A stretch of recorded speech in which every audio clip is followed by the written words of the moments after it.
অনিয়ম চলতেছে, যেখানে এটা হচ্ছে খাবারের হোটেল হচ্ছে গরিব মানুষের, এখানে বড় লোক ভিড় করে। আসলে এই উদ্যোগটা মিজান একজন উদ্যোক্তা, তাকে চাঁদাবাজি, অনেক চাঁদাবাজ তাকে হুমকি দেয়, এটাও সঠিক না। কারণ একজন উদ্যোক্তা সবাই হতে পারে না। ওনার এখানে আরো 10 জন স্টাফ চাকরি করে,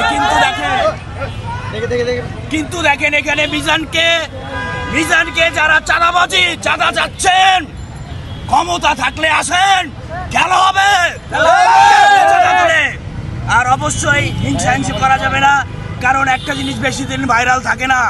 যারা নাকি প্রতিদিন ভিড় করছেন, 1 মাস পরে আপনারা কেউ মিজানের পাশে থাকবেন না। মিজানকে একাই লড়াই করতে হবে। অতএব মিজান ভাইকে বলছি, এই হোটেল গরিবের হোটেল, প্রয়োজনে প্রতিটা লোককে জিজ্ঞাসা করবেন আপনার কি সামর্থ্য আছে খাবার।